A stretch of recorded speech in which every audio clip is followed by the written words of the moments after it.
যখন মসজিদের মধ্যে প্রবেশ করে, মসজিদের মধ্যে প্রবেশ করার সাথে সাথে আল্লাহর ফেরেশতারা, আল্লাহর বান্দারা নামগুলো লিস্টি করে রাখে। প্রত্যেক মানুষের নামগুলো লিস্টি করা হয় এবং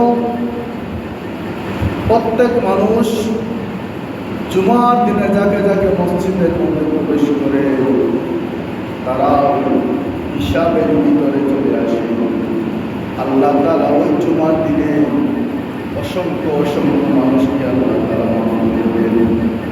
কারণ আল্লাহ রাব্বুল আলামিন গুনাহগার বান্দাদেরকে আল্লাহ রাব্বুল আলামিন মাফ করে দেন।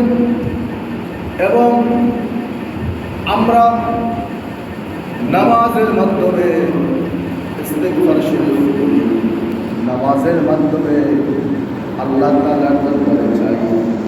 কারণ আমরা যখন তওবা করি, তওবা করার সাথে সাথে আল্লাহ রাব্বুল আলামিন আমাদের গুনাহসমূহকে মাফ করে দেন। আল্লাহ রাব্বুল আলামিন বলেন, তুবু ইলাল্লাহি তাওবাতান নাসুহা।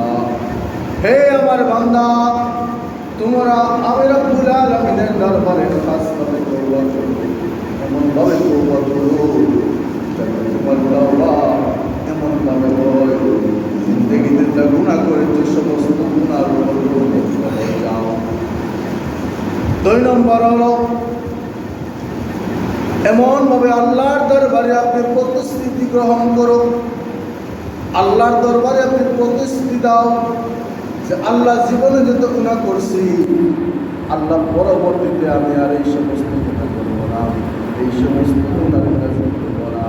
এই বলে যখন বান্দা তওবা করে আর জীবনের গুনাহগুলা যখন আল্লাহর দরবারে বান্দা উপস্থাপন করে, আল্লাহ রাব্বুল আলামিন তার চোখের পানি তার নাকের ডগায় যাওয়ার আগে আগে মহান রাব্বুল আলামিন তার গুনাহসমূহকে মাফ করে দেন।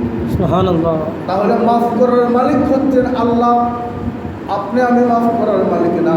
বান্দার গুনাহ আপনি আমি মাফ করার মালিক না। কারণ আপনি আমি কোনটা মাফ করতে পারবো? যদি কেউ আপনার সাথে অন্যায় করে, আপনার সাথে খারাপ আচরণ করে আপনার কাছে যদি এসে মাফ চায়, তাহলে সেটা আপনি মাফ করে দিতে পারেন। তাই আমরা নামাজের মধ্যে দাঁড়াই। নামাজ কবুল হওয়ার শর্ত হচ্ছে, আপনার নামাজ কবুল হওয়ার শর্ত হচ্ছে আপনি সুন্দরভাবে ওযু করবেন।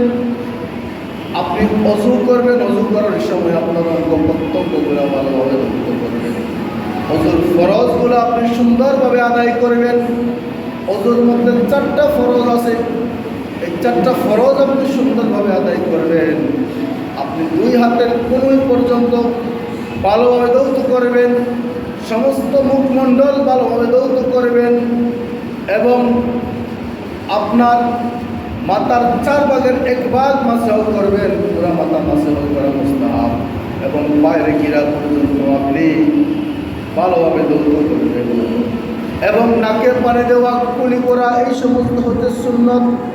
এইগুলো আমরা করব, কারণ সুন্নত কাজগুলো আমরা ছেড়ে দেব না। নামাজের মধ্যে যখন আমরা দাঁড়াইব, পবিত্র হয়ে নামাজের মধ্যে দাঁড়াইব, পবিত্র পোশাক পরিধান করে, হালাল খাবারকে হালাল পোশাক পরে আমরা নামাজের মধ্যে দাঁড়াইব। কারণ আল্লাহ তাআলা হালালকে পছন্দ করেন, হারামকে আল্লাহ তাআলা পছন্দ করেন না। হালালকে আল্লাহ তাআলা গ্রহণ করেন।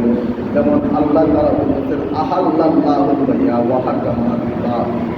আল্লাহ তাআলা বান্দার জন্য ব্যবসাকে উন্মুক্ত করে দিয়েছেন, ব্যবসাকে হালাল করে দিয়েছেন এবং অবৈধ সুদকে আল্লাহ রাব্বুল আলামিন হারাম বলে ঘোষণা করেছেন।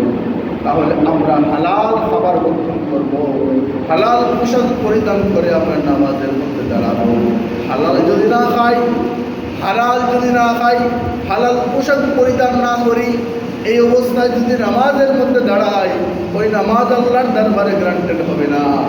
নামাজের মধ্যে যখন আমরা দাঁড়াইব, এমনভাবে আমরা দাঁড়াইব, নামাজের মধ্যে এমনভাবে নিয়ত করব, হে রাব্বুল আলামিন, হে আমার আল্লাহ, আমি আপনাকে দেখতেছি, কিন্তু নামাজের মধ্যে দাঁড়াইয়া আমি আল্লাহকে দেখতে পাই না। আমার গুনার কারণে, অপরাধের কারণে আমার চোখের পর্দাটা বন্ধ হয়ে গেছে, আল্লাহকে দেখতে পাচ্ছি না। ওই নিয়ত করতে হবে। এই নিয়তটা হচ্ছে, আল্লাহ আমি যে আপনাকে দেখতে পাচ্ছি না, হে রব্বুল আলামিন আপনি আমাকে দেখতে পাচ্ছেন, হে আমার মালিক আপনি আমাকে দেখতে পাচ্ছেন। ওই নিয়ম দিয়ে আপনি নামাজের মধ্যে দাঁড়াবেন।